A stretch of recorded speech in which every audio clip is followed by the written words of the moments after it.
Welcome to Should You Buy an MX5 in 2026? It is currently November of 2025 and I have bought, once again, another MX5, which, let's be honest, it's my fourth one in 3 years. I'm addicted. But with my extensive knowledge of MX5s now, I'm going to quickly run through whether you should buy a Mark 1, a Mark 2, or if you should buy an MX5 at all. But to talk about that, we need to go to my favorite lay-by. So let's cut to there.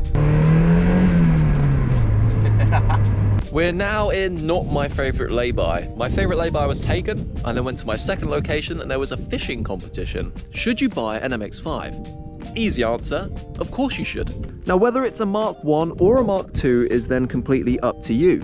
I have had 3 Mark 1 MX5s in the past 4 years, and this is my first Mark 2, and I can say hopping in the Mark 2 has revealed a lot of downsides on the Mark 1s, but also has shown why the Mark 1s are so good. So, Mark 1 or Mark 2? Depends on the situation. Personally, I've just bought a house and all of the money I have ever spent and saved was in my Mark 1 MX5. So I needed to retrieve that money by selling the Mark 1, but I also didn't want to sell the experience the Mark 1 gave me, hence why I bought the Mark 2. These cars drive almost exactly the same. The chassis feels the same, they handle the same around corners. So if you are looking for a fun, spirited driver's car on a budget, this is hands down one of the best cars you can buy. However, the Mark II does not have the style and class of the Mark 1. Whenever I drove my Mark 1 MX5 down the street, there were people smiling, thumbs up, give it cheeky rev, everyone loved it, and it had that kind of smell of retro in it. You could smell the kind of old car vibes. It just ran a bit differently. It just felt a little bit different behind the pedals. It felt like a classic car. However, with this, it has the small tweaks that the Mark 1 MX5 did not have.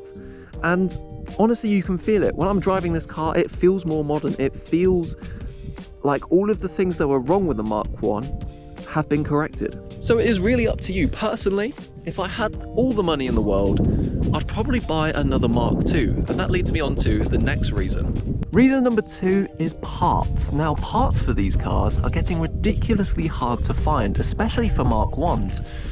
I took my Mark 1 MX5 to a drift event only to bend one of the inner tyre rods, and trying to source another set of them now is becoming next to impossible. And I do have a horrible fear that the Mark II MX5s are going to enter that era very soon.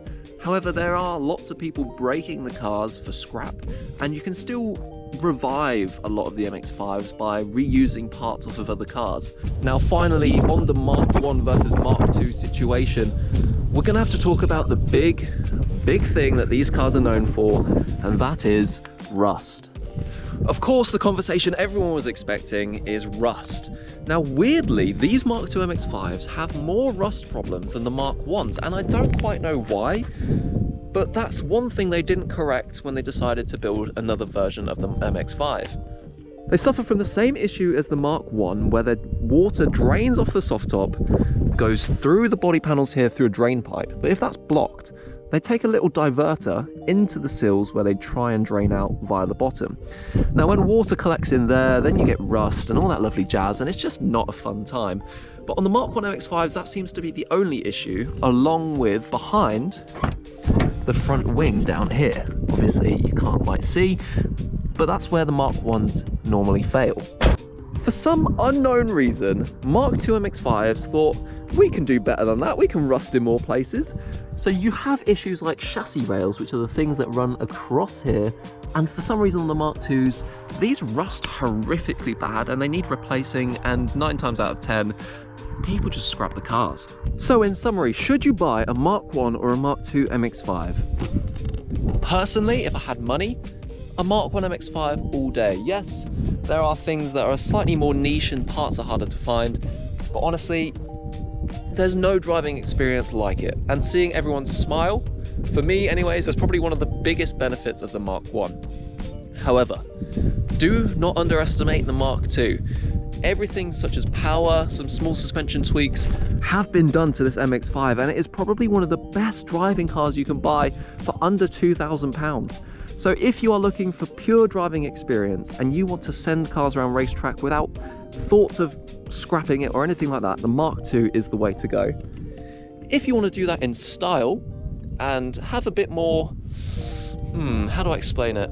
A bit more risk involved, then certainly the Mark I MX5 can do that job just as well. That is the end of the video. You should buy an MX5 in 2026.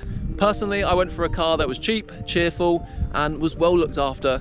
And just because the way I'm going to be driving it around racetracks, I don't want to think about the value of the car. So this is going to be perfect for me. Thank you for watching, and I'll see you in the next video. And I can't believe I'm sweating in November outside. It's so sunny.